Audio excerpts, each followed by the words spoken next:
Question क्या कह रहा है कि एक 100 किलोमीटर का एक ट्रैक है।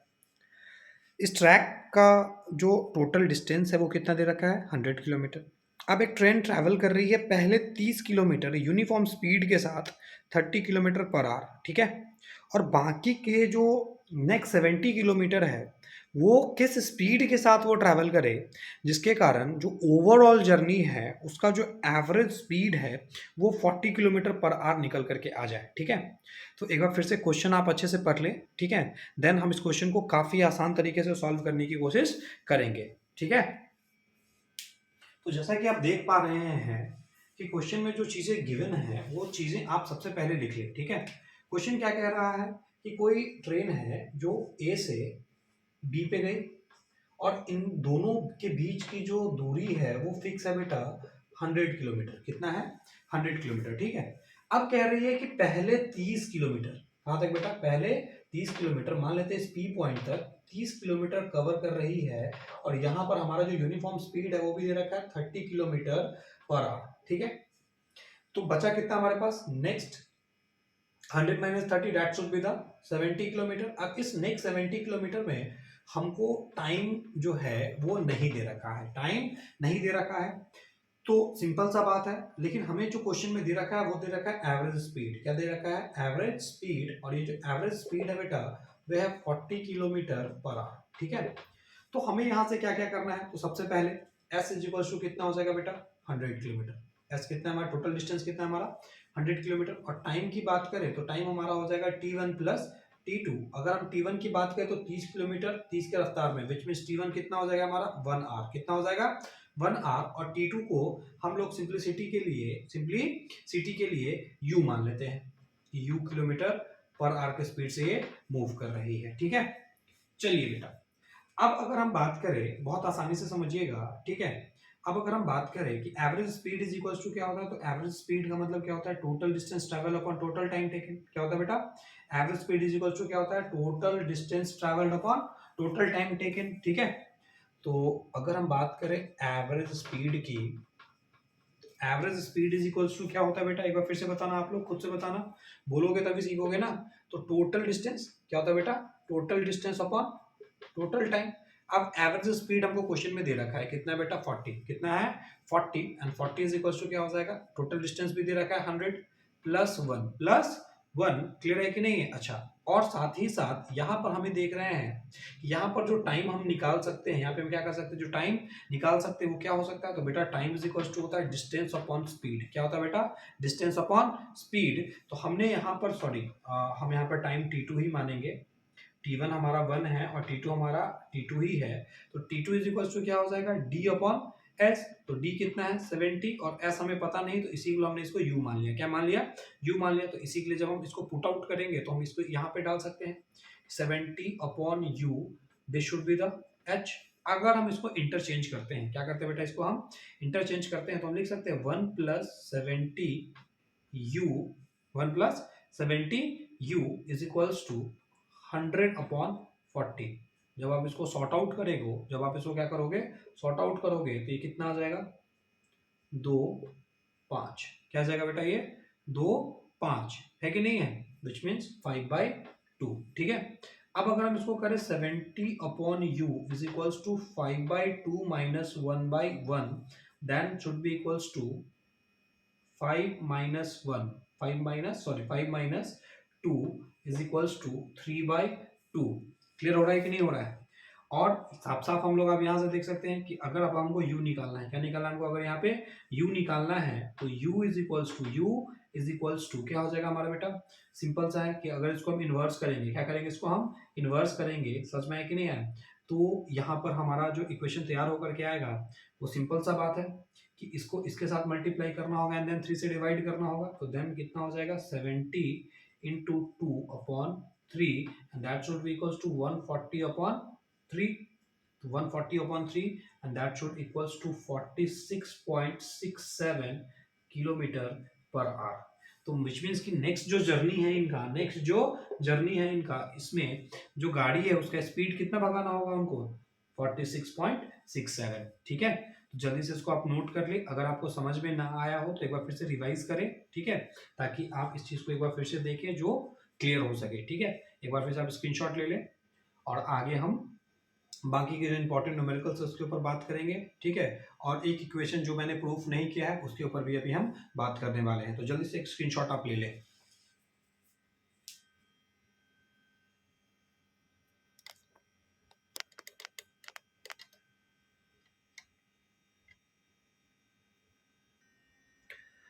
तो जी हाँ बच्चों, एक बार फिर से जो अगला कॉन्सेप्ट है हमारा वो है हमारा थर्ड इक्वेशन ऑफ मोशन, ठीक है। तो जब हम बात करते हैं थर्ड इक्वेशन ऑफ मोशन की, तो थर्ड इक्वेशन ऑफ मोशन में हम देखते हैं बेटा कि एक्चुअली में वो है क्या, तो वो है V A square is equals to U A square plus two A S, ठीक है। बहुत आसानी से हम प्रूफ कर सकते हैं। इसको प्रूफ करने के लिए एक बार फिर से जो हम सबसे पहले लेंगे, तो हमें पता है we know that S is equals to V plus U upon 2 into T। Displacement average velocity into time को जब हम मल्टीप्लाई करते हैं तो हमारे पास क्या आता है बेटा, हमारे पास आ जाता है डिस्प्लेसमेंट, ठीक है।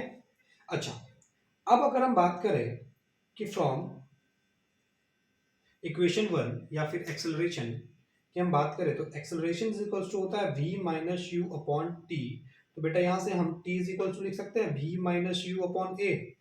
अब ये जो हमारा वैल्यू आया है, इस वैल्यू को हम क्या करेंगे, यहां पर जाकर के पुट कर देंगे। क्या कर देंगे, यहाँ पे जाकर के पुट कर देंगे। तो हम यहां पर पाएंगे कि s is equals to U v plus U upon 2 into v minus U upon A. क्लियर हो रहा है। अब अगर हम बात करें, एक अलजेब्रा का एक नियम आपको पता होगा, A square minus B square is equals to A plus B into A minus B.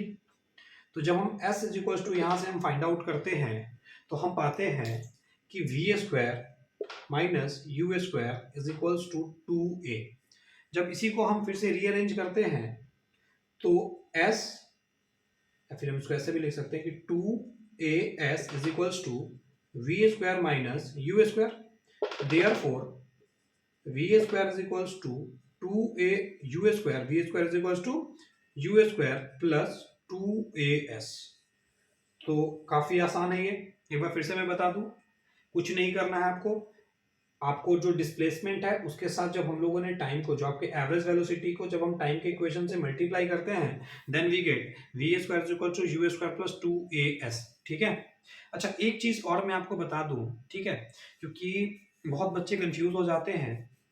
ये मैथमेटिकल रिप्रेजेंटेशन है। अगर आपसे एग्जाम में क्लियरली कहा जाए कि आपको थर्ड इक्वेशन को प्रूव करना है, अगर मेंशन नहीं है कि ग्राफिकली करना है या मैथमेटिकली करना है, तो जो आपको ठीक लगे उसमें आप कर देना, ठीक है। लेकिन जैसे ही आपको ये लगे कि, या फिर ये मेंशन हो कि आपको ग्राफिकली करना है, तो आपको फिर ग्राफ के थ्रू ही जाना होगा, ठीक है। मैं कोशिश करूंगा कि ग्राफ के लिए भी एक सेपरेट लेक्चर बना दूं ताकि बच्चों को कंफ्यूजन ना हो। और जैसा कि ग्राफ से मुझे याद आया, मैंने पिछले क्लास में भी आपको बताया था, और एक बार फिर से मैं यहाँ पे रिवाइज करा दूं कि जो स्लोप होता है उसको निकालने के लिए हम क्या करते हैं, एक्स एक्सिस को और वाई एक्सिस को क्या करते हैं, डिवाइड करते हैं। और अगर हमको एरिया निकालना हो, क्या करना हो हमको, अगर एरिया निकालना हो तो वाई एक्सिस और एक्स एक्सिस को क्या करते हैं, मल्टीप्लाई करते हैं। जैसे कि स्लोप जो है निकालना हो तो क्या करेंगे, डिवाइड, और अगर एरिया निकालना हो तो मल्टीप्लाई। इसी के लिए बेटा हमारे पास जो वीटी ग्राफ होता है, वेलोसिटी टाइम ग्राफ होता है, उसका स्लोप क्या बताता है, तो velocity upon time. Velocity upon time क्या होता है बेटा, आप खुद बताओ। तो that should be the acceleration. क्या होता है, acceleration. Rate of change in velocity per unit time क्या कहलाता है, एक्सेलरेशन। और अगर हम वेलोसिटी इनटू टाइम करते हैं तो क्या हो जाता है हमारा बेटा, डिस्प्लेसमेंट। क्या हो जाता है, तो ये भी बात आप अपने दिमाग में डाल लेना कि वीटी ग्राफ का स्लोप क्या दर्शाएगा, वीटी ग्राफ का स्लोप दर्शाएगा एक्सेलरेशन। और वीटी ग्राफ का जो एरिया होता है वो रिप्रेजेंट करता है डिस्प्लेसमेंट को। किसे रिप्रेजेंट करता है, डिस्प्लेसमेंट को। लेकिन एसटी ग्राफ या डीटी ग्राफ का एरिया किसी भी चीज को रिप्रेजेंट नहीं करता है, लेकिन एसटी ग्राफ या फिर डीटी ग्राफ का जो स्लोप होता है, ठीक है, वो रिप्रेजेंट करता है बेटा किसको, वेलोसिटी को, ठीक है। तो जल्दी से आप इसका स्क्रीनशॉट ले ले। नेक्स्ट हम लोग जो लॉज ऑफ मोशन है उनके कुछ इंपॉर्टेंट इक्वेशंस को अभी प्रूव करने वाले हैं, ठीक है। तो जल्दी से कर ले। मैं चाहता हूं कि ज्यादा लंबा लेक्चर ना हो।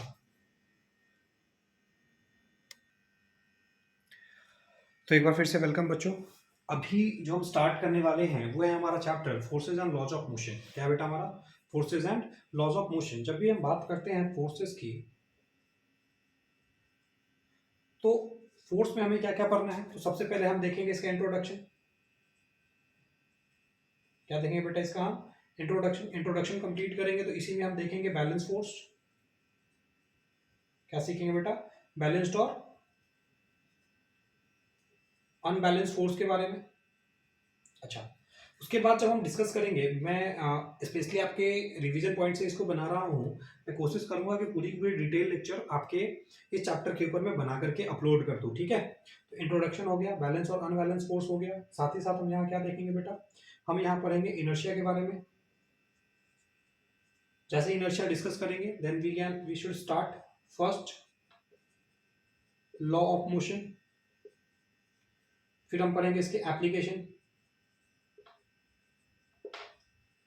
फिर बेटा हम डिस्कस करेंगे मोमेंटम, फिर सेकेंड लॉ ऑफ मोशन, और यहीं पे हम प्रूफ करेंगे F is equals to ma, और साथ ही साथ एप्लीकेशन ऑफ सेकेंड लॉ। इसके अलावा जो हम पढ़ेंगे वो पढ़ेंगे हम कंजर्वेशन ऑफ मोमेंटम,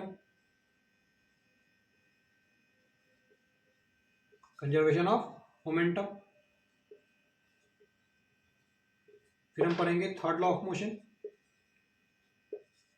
क्या पढ़ेंगे बेटा, third law of motion. Clear है कि नहीं है, और इसके एप्लीकेशंस। क्या पढ़ेंगे बेटा, इसके एप्लीकेशंस। यहीं पे हम पढ़ेंगे रिकॉइल के बारे में, इसके बारे में पढ़ेंगे रिकॉइल के बारे में, एंड देन इस पूरे चैप्टर के जो न्यूमेरिकल्स हैं उसको भी हम डिस्कस करेंगे, ठीक है।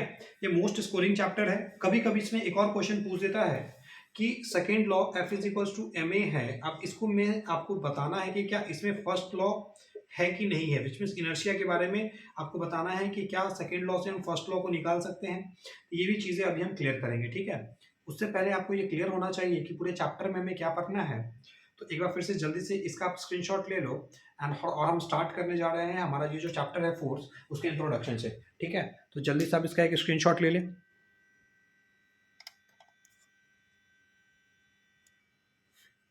तो प्यारे बच्चों, जैसा कि हम पहले से जानते हैं कि फोर्स कभी भी किसी भी बॉडी के ऊपर जब काम करती है तो वो हमेशा बाहर से काम करती है, ठीक है। इसी के लिए हम कहते हैं कि force is an external factor which change और try to change shape and size of the body, increase और डिक्रीज स्पीड या velocity of the body. Clear है कि नहीं है। और भी हम ये कह सकते हैं कि ये सभी के सभी इफेक्ट ऑफ फोर्स के अंदर में भी आ जाते हैं, ठीक है। तो अगर हम बात करें फोर्स की, तो फोर्स सबसे पहले जब भी आप डिफाइन करो फोर्स को, तो इसके लिए जो वर्ड आपको यूज करना है वो क्या है, ये है एक एक्सटर्नल फैक्टर। क्या है, एक एक्सटर्नल फैक्टर है ये, ठीक है। जो क्या काम करता है, जो या तो चेंज कर देगा या ट्राई टू चेंज, है कि नहीं, जिसको हम किसके अंदर में पढ़ सकते हैं, इफेक्ट के अंदर में भी पढ़ सकते हैं। That should be the effect of force. Force लगने पे क्या क्या हो सकता है, तो शेप एंड साइज जो है बॉडी का वो क्या हो सकता है, चेंज हो सकता है, ठीक है। इंक्रीज और decrease the velocity of the body का क्या हो सकता है, वेलोसिटी इंक्रीज और डिक्रीज कर सकता है। डायरेक्शन में चेंज आ सकता है, तो डायरेक्शन में क्या आ सकता है बेटा, डायरेक्शन चेंजेस, है कि नहीं है। अच्छा, और क्या कर सकते हो आप बताओ। तो इन सबको हम क्या कर सकते हैं बेटा, ला सकते हैं किसके अंदर में, फोर्सेस के अंदर में। अब देखो कोई भी चीज मान लेते हैं कि किसी भी सरफेस के ऊपर अगर कोई ब्लॉक रखा हुआ है, ठीक है, किसी भी सरफेस के ऊपर कोई ब्लॉक रखा हुआ है, इस ब्लॉक पे लगने वाला जो फोर्स है, एक और चीज जान लो, फोर्स हमेशा एक्ट करता है पेयर में। फोर्स कभी भी अकेला नहीं लगेगा, फोर्स हमेशा पेयर में काम करता है, ठीक है। फॉर एग्जांपल मान लो कि ये हमारा बॉक्स है, इस बॉक्स के ऊपर अगर हम फोर्स अप्लाई करते हैं इस डायरेक्शन में, मान लो कि यहाँ हम काम कर रहे हैं फोर्स अप्लाइड, ठीक है। इस बॉक्स को हम कोशिश करें कि ये इस साइड की तरफ मूव करे, देन अल्टीमेटली यहाँ से हम देखेंगे कि इस तरफ, समझ में है कि नहीं है, फोर्स ऑफ फ्रिक्शन अपने आप काम करना शुरू कर देगा, ठीक है। जैसे ही एक और चीज आप देखते होइएगा कि क्या होता है, किसी भी बॉडी के ऊपर जो mg होता है, क्लियर है कि नहीं है, ग्रेविटी क्या करता है, उसको अपनी ओर खींच के रखता है, उसको बैलेंस करने के लिए क्या काम करता है, नॉर्मल रिएक्टर, ठीक है, जिसको हम नॉर्मल फोर्स भी कहते हैं। तो किसी भी बॉडी के ऊपर चार फोर्सेस काम करती है। कितने फोर्सेस काम करती है, चार फोर्सेस। तो जब किसी भी बॉडी पे एफ नेट जीरो के इक्वल हो जाए, किसके इक्वल हो जाए, जीरो के इक्वल हो जाए, इसी को हम कहते हैं बैलेंस फोर्स। क्या कहते हैं, बैलेंस फोर्स। और अगर एफ नेट जीरो के इक्वल नहीं है, एफ नेट जीरो के इक्वल नहीं है, तो इसको हम कहेंगे अनबैलेंस फोर्स। क्या कहेंगे बेटा, क्या कहेंगे बेटा इसको, अन अनबैलेंस अनबैलेंस फोर्स, ठीक है। यहां पर ध्यान रखना, यहां पे बॉडी आ जाएगी मोशन में। किसमें आ जाएगी बेटा, बॉडी यहाँ पे क्या आ जाएगी, मोशन में। और यहाँ पर बॉडी किस चीज में रहेगी बेटा, रेस्ट में। फॉर एग्जांपल मान लो कि ये जो बोर्ड है जिसमें मैं लिख रहा हूँ, इसके ऊपर हम कोई भी फोर्स अप्लाई नहीं कर रहे हैं, दैट्स वाई वे अपनी जगह पे अभी भी स्थिर है। लेकिन ये जो मार्कर है, इस मार्कर को हम क्या कर रहे हैं, इस मार्कर पे हम फोर्स लगा रहे हैं, जिसके कारण क्या हो रहा है, हमारा जो नेट फोर्स है वो जीरो के इक्वल नहीं है, जीरो से क्या हो चुका है, ज्यादा हो चुका है, जिसके कारण हम क्या कर पा रहे हैं, इसमें डिस्प्लेसमेंट ला पा रहे हैं, ठीक है। तो बेसिक डिफरेंस यही है कि किसी भी बॉडी पे लगने वाला जो नेट फोर्स है, अगर वो जीरो हो जाए उसको हम कहेंगे बैलेंस फोर्स, और अगर जीरो से ज्यादा हो जाए तो उसको हम क्या कहेंगे, अनबैलेंस फोर्स। अनबैलेंस में बॉडी क्या करेगा, अपना स्टेट चेंज करेगा। स्टेट क्या करेगा, चेंज करेगा। अगर मोशन में है तो रेस्ट में आ जाएगा, और रेस्ट में है तो किस चीज में चला जाएगा बेटा, मोशन में चला जाएगा। और यहाँ पर वो अपना स्टेट चेंज नहीं करेगा। क्लियर हो रहा है कि नहीं हो रहा है, तो यहाँ पे state can not, can't be change, ठीक है। और यहाँ पर क्या हो रहा है, यहाँ पे अपना स्टेट वो क्या कर रहा है, बदल दे रहा है। मोशन में है तो रेस्ट में, और रेस्ट में है तो मोशन में, ठीक है। तो जल्दी से स्क्रीनशॉट ले लें। अभी तक हमने क्या देखा, हमने फोर्स देख लिया और बैलेंस और अनबैलेंस फोर्स देख लिया, ठीक है, कि बैलेंस और अनबैलेंस फोर्स क्या होता है। Then discuss about the inertia, ठीक है बेटा। तो अभी हम सीखेंगे इनर्शिया के बारे में। तो जल्दी से एक स्क्रीनशॉट ले लो आप। तो बेटा जो इनर्शिया का जो टॉपिक है कि नहीं, इनर्शिया क्या है उसके बारे में समझने से पहले ये बात ध्यान से समझो कि इनर्शिया को सबसे पहले जो डिस्क्राइब किया था, इनर्शिया को जो डिस्क्राइब किया था वो थे गैलीलियो, ठीक है। गैलीलियो ने क्या कहा, गैलीलियो ने सिर्फ इतना कहा कि हर बॉडी का अपना एक नेचुरल स्टेट होता है और वो उस नेचुरल स्टेट में रहना चाहता है। फॉर एग्जाम्पल मान ले कि अगर कोई भी बॉडी रेस्ट में है तो वो चाहेगी कि वो रेस्ट में रहे, और अगर कोई भी बॉडी मोशन में है तो वो चाहेगी कि मैं कंटिन्यूअसली मोशन में रहूं। लेकिन यहाँ दो कंडीशंस फॉलो करेगी, ठीक है। पहला कंडीशन ये होगा कि वो स्ट्रेट पाथ में ट्रैवल करे, क्लियर है कि नहीं, और दूसरा कि उसका जो वेलोसिटी है वो कांस्टेंट हो जाए, क्लियर है कि नहीं, विच मीन्स यूनिफॉर्म मोशन के साथ, है ना, यूनिफॉर्म मोशन के साथ वो क्या करे, ट्रैवल करे, एक्सेलरेशन उसका क्या हो जाए, जीरो हो जाए। तो इस कंडीशन को क्या कहा गया था, इनर्शिया। क्या कहा गया था, इनर्शिया, ठीक है। तो इनर्शिया क्या है, तो इनर्शिया, तो जैसा कि मैंने आपको कहा कि when a body is at rest, remains at rest और in motion, continue in motion with uniform velocity in a straight line, ठीक है। तो जैसा कि आप देख पा रहे हैं कि अगर कोई भी बॉडी अगर रेस्ट में है तो वो चाहेगी कि रेस्ट में रहना, और अगर मोशन में है तो कंटिन्यूअसली चाहेगी किस चीज में जाना, मोशन में रहना, ठीक है। और यहाँ पर जो कांस्टेंट चीज है, वहाँ यहाँ जो फिक्स चीज है, वो फिक्स चीज क्या है बेटा, फिक्स चीज है कि उनका जो पाथ होगा वो स्ट्रेट लाइन होगा और स्पीड क्या होगा, कांस्टेंट होगा। फॉर एग्जांपल मान लेते हैं कि हमने क्या किया कि हमने यहाँ पर एक सरफेस के ऊपर एक बॉक्स को रख दिया, ठीक है। अब ये बॉक्स रेस्ट में है। ये बॉक्स कब तक रेस्ट में रहेगी, तो ये बॉक्स जब तक कि हम इसके ऊपर एक्सटर्नल फोर्स अप्लाई ना कर दे तब तक ये अपने रेस्ट में कंटिन्यूअसली रहेगी, ठीक है। या अगर हम क्या करें, एक बॉल को सम वेलोसिटी के साथ अगर हम थ्रो करते हैं, मान लेते हैं कि इसका वेलोसिटी यू वेलोसिटी के साथ हम क्या कर रहे हैं, यू मीटर पर सेकंड के स्पीड से हम थ्रो कर रहे हैं, तो ये यू मीटर पर सेकंड के स्पीड से ही इसी डायरेक्शन में क्या होगा, आगे कंटिन्यूअसली बढ़ता चला जाएगा। ना ही तो इसका वेलोसिटी में इसके कोई चेंज आएगा और ना ही इसके डायरेक्शन में कोई चेंज आएगा, ठीक है। तो इसी कंडीशन को कहा गया था इनर्शिया। क्या कहा गया था, इनर्शिया, ठीक है।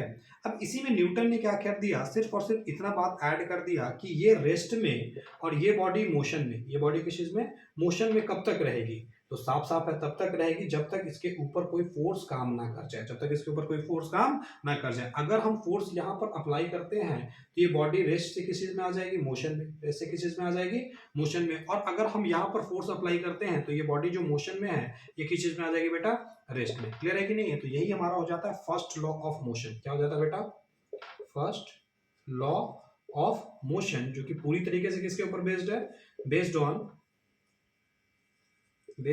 Inertia, based on inertia. क्या कहता है, सेम डिफिनेशन याद करो कि अगर कोई बॉडी रेस्ट में है तो रेस्ट में रहेगी, मोशन में है तो मोशन में रहेगी, ठीक है। और यहाँ पर uniform velocity in straight line, ठीक है। कब तक? until and unless when the external force applied on it, clear है कि नहीं है? अब इसके एप्लीकेशंस बहुत इंपॉर्टेंट है कि नहीं है? इसके एप्लीकेशंस क्या है? बहुत ही इंपॉर्टेंट है। अब ये एप्लीकेशंस क्या क्या है? आप लोगों ने ये वाला तो एग्जांपल बहुत बार सुना होगा कि एक हमारे पास क्या है? कप है या फिर ग्लास है, इसके ऊपर हमने क्या कर दिया? इसके ऊपर हमने कार्ड रख दिया, क्लियर है कि नहीं? और इसके ऊपर हमने एक कॉइन रख दिया, ठीक है। अब इनिशियली ग्लास, कार्ड और कॉइन, ये तीनों के तीनों किस चीज में बेटा? रेस्ट में है, ठीक है। अब हमने क्या किया? हमने फोर्स लगाया किसके ऊपर? फोर्स अप्लाई किया किसके ऊपर? कार्ड के ऊपर। किसके ऊपर? कार्ड के ऊपर। तो कार्ड जो रेस्ट में था, जो किस चीज में था? रेस्ट में था, वो किस में चेंज हो जाएगा बेटा? मोशन में। किस में चला जाएगा? मोशन में। लेकिन अभी भी कॉइन और ग्लास का स्टेट क्या है? तो कॉइन और ग्लास का स्टेट अभी भी रेस्ट है, और इसके ऊपर ना ही तो फोर्स काम कर रहा है, इसके ऊपर फोर्स काम नहीं कर रहा है, तो अभी भी ये किस चीज में रहेगा? अभी भी ये रेस्ट में रहेगा। इसी के लिए कार्ड बाहर निकल जाता है और ये कॉइन कहाँ चला जाता है? नीचे चला जाता है। कैरम भी इसी का एक एग्जाम्पल है। कैरम भी क्या है? इसी का एक एग्जाम्पल है। एक और एग्जाम्पल आप लोग देखते होइएगा क्या कि सर्दी के दिनों में जो आपके जो बेडशीट्स होते हैं, है कि नहीं है, या आपके जो गद्दे होते हैं, उस गद्दे को क्या किया जाता है? बीटन, मारा जाता है कि नहीं? और मारने के बाद आप क्या देखते हैं कि इससे डस्ट पार्टिकल्स, क्या होते हैं? बाहर निकलते हैं। क्यों ऐसा होता है? तो सिंपल सी बात है कि इनिशियली बहुत सारे डस्ट पार्टिकल्स किस चीज में? रेस्ट में है। किस चीज में है? रेस्ट में है। जब भी आप इसके ऊपर फोर्स लगाते हैं, क्या करते हैं? फोर्स लगाते हैं, तो जो डस्ट पार्टिकल्स है कि नहीं है, वो किस चीज में आ जाते हैं? फिर मोशन में। किस चीज में आ जाता है बेटा? मोशन में। क्लियर है कि नहीं? तो ये आपका किसका एप्लीकेशन हो गया? फर्स्ट लॉ का। तो फर्स्ट लॉ के 3 एप्लीकेशन बता दिए, कैरम वाला, ये ग्लास और कॉइन वाला। एक आपका क्या हो गया कि जब कोई भी पर्सन क्या करता है, अपने बेडशीट को या फिर अपने जो उनका बेड है या गद्दा है, क्लियर है कि नहीं है, कुशन है, इन सब चीज़ों को जब वो बीटेन करता है, ठोकता है, मारता है, तो at that time dust particles क्या होते हैं? बाहर उड़ते हैं। क्यों उड़ते हैं? क्योंकि जिस पे हम क्या लगा रहे हैं? फोर्स लगा रहे हैं। तो जल्दी से आप इसका एक स्क्रीनशॉट ले लें। देन हम लोग अगला जो कॉन्सेप्ट सीखने वाले हैं वो है मोमेंटम का, और उसके बाद हम सीखेंगे सेकेंड लॉ ऑफ मोशन, ठीक है। तो जल्दी से इसका एक स्क्रीनशॉट ले लें आप लोग। तो आपके लिए मैंने ना 2 क्वेश्चंस लिखा है इनर्शिया के ऊपर जो बेस्ड हैं। पहला कि how does inertia depends upon masses. बेटा बहुत आसान है, इसको समझाने के लिए मैं एक एनसीईआरटी का एग्जांपल लेता हूँ या फिर एनसीईआरटी का एक क्वेश्चन लेता हूँ, ठीक है। आपके पास है बेटा एक बाइसिकल, ठीक है। आपके पास क्या है? या आपके पास है एक, हाँ चलो ठीक है, आपके पास मान लो कि आपके पास है एक कार, ठीक है। क्या आपके पास क्या बेटा? एक कार है, ठीक है। चलो, अब तो कितना सुंदर सा कार आपके लिए बना दिए हैं, है कि नहीं है? अब आपके पास ये कार है और आपके पास एक ट्रेन है। आपके पास क्या बेटा? एक ट्रेन है, क्लियर है कि नहीं है? तो ये आपका क्या हो गया बेटा? ये आपका एक ट्रेन हो गया, ठीक है। अब आप खुद सोचो कि दोनों में से किसको मूव कराना मुश्किल होगा, कार को या फिर ट्रेन को? तो सिंपल सी बात है कि कार को मूव कराने, या मान लो कि यहाँ पर एक बाइसिकल भी है, यहाँ पर क्या बेटा? एक साइकिल भी मौजूद है, ठीक है। क्या मौजूद है? एक साइकिल भी मौजूद है, ठीक है। तो एक साइकिल भी है, तो तीनों में से सबसे आसान कौन होगा? साइकिल को, बाइसिकल को मूव कराना, कार को मूव कराना, या ट्रेन को मूव कराना? तो सिंपल सा आंसर आपका हो गया सर कि ऑप्शन ए, हमारा जो साइकिल है वो काफी आसानी से मूव करेगा, है कि नहीं है? तो सिंपल सा बात है कि इन तीनों ही ऑब्जेक्ट में किस चीज का अंतर है? तो इन तीनों ही ऑब्जेक्ट में अंतर है मास का। इसका अंतर है मास का। इसका मतलब साफ है कि अगर कोई भी बॉडी जिसके पास मास ज्यादा होगा, मास क्या होगा? ज्यादा होगा, उसको मूव करना, उसके स्टेट को चेंज करना उतना ही मुश्किल है। और अगर उसके स्टेट को हम चेंज नहीं कर पा रहे हैं, स्टेट को क्या नहीं कर पा रहे हैं? चेंज नहीं कर पा रहे हैं, तो सीधा सीधा बात है कि उसका इनर्शिया क्या हो गया? इनर्शिया भी उसका क्या हो गया? इनर्शिया भी उसका ज्यादा हो गया, है कि नहीं है? तो इसी के लिए हम कह सकते हैं कि जो बॉडी, समझ में है कि नहीं है, जिसके मासेजेस ज्यादा होते हैं, उसको मूव करना उतना ही मुश्किल होता है, उसके स्टेट को बदलना उतना ही मुश्किल होता है, इसीलिए उसका इनर्शिया उतना ही ज्यादा होता है। दूसरा क्वेश्चन कि अगर हम किसी फुटबॉल को जब रोल करते हैं तो कुछ समय के बाद वो जाकर के रुक जाता है। सिंपल सी बात है बेटा कि आपने क्या किया? आपने बॉल को रोल किया and after some time ball किस चीज में आ गया? रेस्ट में। किस चीज में आ गया बेटा? बॉल रेस्ट में। इसलिए रेस्ट में आ जाता है क्योंकि इसके ऊपर क्या काम करता है? फ्रिक्शन। क्या काम करता है? फ्रिक्शन, जो कि इसको रेस्ट में ले आता है। एक क्वेश्चन मैं आपको और बताऊंगा कि इनर्शिया कहता है कि अगर कोई बॉडी मोशन में है, अगर कोई बॉडी किस चीज़ में है, मोशन में है, तो वो कंटिन्यू मोशन में रहना चाहेगी और उसका रास्ता कैसा रहेगा, स्ट्रेट पाथ। क्या रहेगा बेटा, स्ट्रेट पाथ। ये बात अभी जस्ट हमने इनर्शिया में सीखा। तो अगर ऐसा है तो क्यों सन के चारों ओर पृथ्वी एक सर्कुलर या फिर ऑर्बिटल पाथ में क्यों चक्कर लगा रही है? समझ में आया कि नहीं? विच मीन्स कि अगर, क्योंकि सिंपल सी बात है कि अर्थ, एक बात तो कांस्टेंट है कि अर्थ का जो मोशन है, विच मीन्स अर्थ का जो मूवमेंट है, स्पीड या वेलोसिटी जो भी है, वो कांस्टेंट है। इसीलिए तो इसको एग्जैक्टली सेम टाइम लगता है 365 डेज, है ना, 365 डेज का टाइम लगता है, 365 दिन का टाइम लगता है पूरे चक्कर को कंप्लीट करने के लिए, है कि नहीं है? तो यहाँ पर इसका क्या है, ये तो फिक्स है, लेकिन यहाँ पर सर्कुलर मोशन कैसे आए, क्योंकि स्ट्रेट पाथ वाला कॉन्सेप्ट खत्म हो गया। तो देखो बेटा, बहुत आसान है इसका आंसर। क्या इसका आंसर क्या है? बहुत आसान है। कहता है कि अगर कोई भी बॉडी इस डायरेक्शन में जाना चाह रही है, ठीक है, और अगर कोई परपेंडिकुलर फोर्स अगर उसको अपनी ओर खींचे, तो वो दोनों के बीच में रिजल्टेंट के लिए निकल जाती है, ठीक है। तो अब मान लो इधर जाना चाह रही है बॉडी, लेकिन उसको एक फोर्स क्या कर रहा है, सेंटर की ओर अपनी ओर खींच रहा है, तो रिजल्टेंट फोर्स क्या हो गया, ये। फिर से देखो, फिर से बॉडी पे क्या लगा, फोर्स लगा, देन बॉडी कहाँ चला आया, यहाँ। फिर से फोर्स लगा तो बॉडी कहाँ चला गया, यहाँ।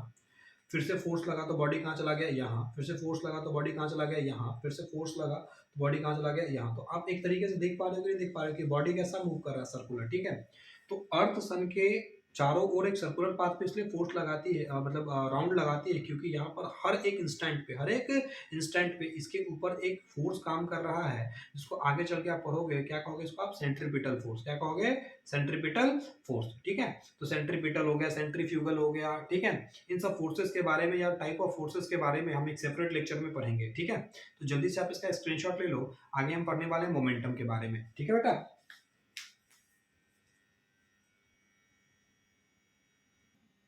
तो अगला जो टॉपिक है हमारा बेटा, वो है मोमेंटम। क्या हमारा अगला टॉपिक क्या है बेटा, हमारा मोमेंटम। मोमेंटम कुछ नहीं है बेटा, मोमेंटम आप लोगों को पहले ही पता होगा, it is a product of mass and velocity. तो मोमेंटम हमारा, मोमेंटम क्या है, तो बोलो, the product of the product of mass and velocity. Mass and velocity is known as momentum. Is known as momentum. इसको हम क्या कहते हैं बेटा, मोमेंटम कहते हैं। क्या कहते हैं इसको हम, मोमेंटम कहते हैं। It is represented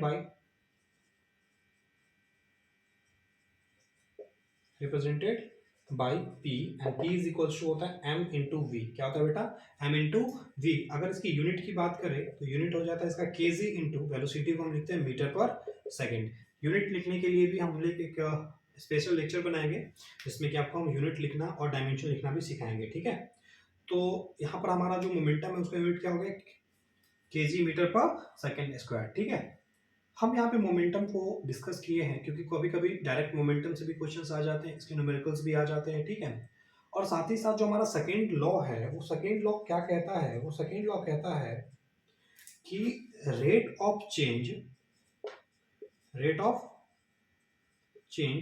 in linear momentum is directly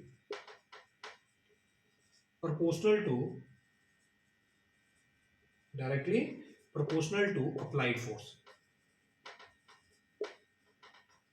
which means कि मोमेंटम में कितना चेंज आएगा, मोमेंटम में कितना चेंज आएगा, वो पूरी तरीके से डिपेंड करता है कि आपने फोर्स कितना लगाया है, ठीक है। अगर इसी को मैथमेटिकली देखने की कोशिश करें तो ये क्या कहता है, चेंज इन मोमेंटम। हमेशा याद रखना बेटा कि कभी भी चेंज को हम रिप्रेजेंट करते हैं डेल्टा से। किसे रिप्रेजेंट करते हैं, डेल्टा से, ठीक है। तो इस इक्वेशन को अगर मैं आप लोगों के लिए अगर इक्वल करना चाहूँ, या फिर अगर मैं यहाँ से अगर ड्राइव करना चाहूँ F is equals to M A, तो कैसे होगा ये आप देखो, ठीक है।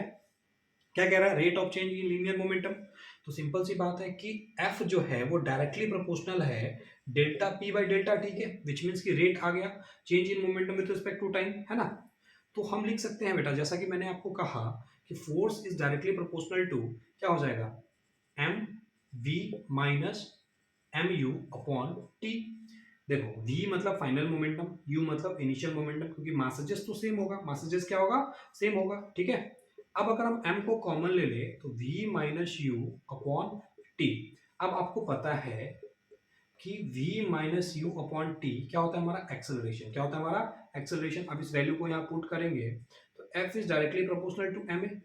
हम प्रोपोर्शनैलिटी का साइन हटाते हैं तो कांस्टेंट इंट्रोड्यूस कराते हैं, और अगर इस कांस्टेंट k का वैल्यू अगर हम 1 रख दें, therefore f is equals to क्या निकल गया हमारा m इंटू a, जो कि हमारा प्रूफ हो गया कि नहीं हो गया। इस तरीके से आप प्रूफ कर सकते हो कि rate of change in linear momentum is directly proportional to applied force, ठीक है। और इससे भी बहुत सारे न्यूमेरिकल्स अराइज होते हैं, ठीक है।